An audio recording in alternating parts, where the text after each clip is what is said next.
박평화 목사의 행복을 찾아서.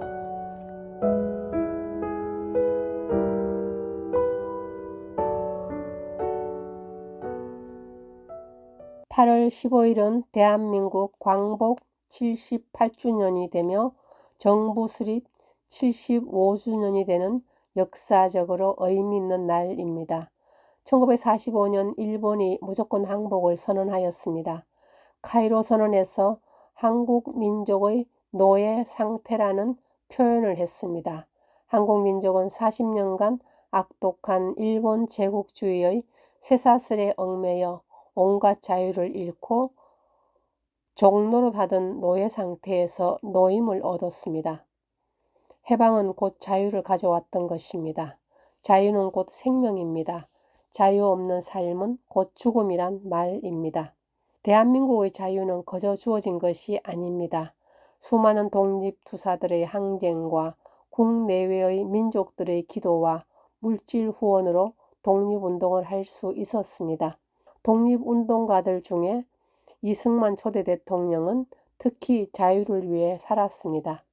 이승만 대통령은 1975년에 태어나 역사의 변천 속에서 자유의 소중함을 절실히 깨달았습니다. 이승만은 조선시대에 백성들의 자유가 없는 완권을 반대한 죄로 한성 감옥의 사형수가 되었습니다. 그는 감옥에서도 백성들을 계몽하기 위해 정기적으로 신문에 글을 기고하였습니다. 사형수 이승만이 감옥에서 풀려나왔습니다. 영어를 잘하는 이승만을 밀수로 미국에 파견했습니다. 조선이 일본과 맺은 을사보호조약의 부당함을 주장하여 조선의 주권을 위한 청원 외교를 위한 목적이었습니다. 미국에 간 이승만은 조지 워싱턴 대학에서 학사, 하버드 대학에서 석사, 프린스턴 대학에서 국제정치학 박사 과정을 5년 만에 마치고 한국으로 돌아왔습니다. 1910년 귀국하여 기독청년회에서 젊은이들을 계몽하면서 한계를 느낀 그는 다시 하와이로 갔습니다. 하와이에서 독립운동과 교육을 통한 인재 양성의 중요성을 깨닫고 남녀 학생을 모집하여 교육에 전념하였습니다. 1919년 상해 임시정부의 초대 대통령에 취임하였습니다. 이승만은 미국에서 외교 독립론을 바탕으로 국제사회의 지지와 한국의 실상과 독립 문제를 알리기 위해 파리 강화회의, 국제연맹총회, 워싱턴 군축회의 등 수많은 국제회의에 참석했습니다.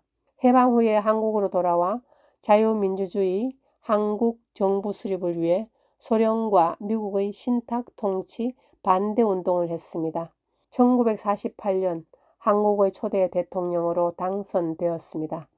혼란한 이념 갈등 가운데 남한 단독으로 자유민주주의 정부를 세워 대한민국 국민은 자유를 누리게 되었습니다.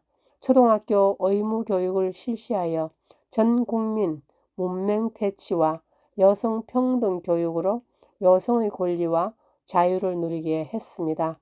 미국을 설득하여 한미 상호 방위 조약 체결을 하였습니다.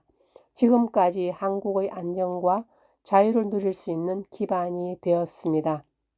1960년 이기붕 부통령의 3.15 부정선거로 4.19 혁명이 일어났을 때 책임을 느끼며 대통령 하야 성명을 내고 하와이로 떠났습니다. 이승만 대통령은 독실한 기독교인으로 평생을 한국을 위해 기도했습니다. 1965년 7월 19일 90세에 하와이 요양원에서 우리 국민에게 유언을 남겼습니다. 잃었던 나라의 독립을 다시 찾는 일이 얼마나 어렵고 힘들었는지 우리 국민은 알아야 한다. 불행했던 과거사를 거울 삼아 다시는 어떤 종류의 것이든 노예의 멍에를 매지 않도록 해야 한다. 이것이 내가 우리 국민에게 주는 유언이다. 갈라디아서 5장 1절 말씀입니다. 그리스도께서 우리를 자유롭게 하려고 자유를 주셨으니 그러므로 굳건하게 서서 다시는 종의 맹해를 매지 말라. 갈라디아서 5장 1절 말씀이었습니다.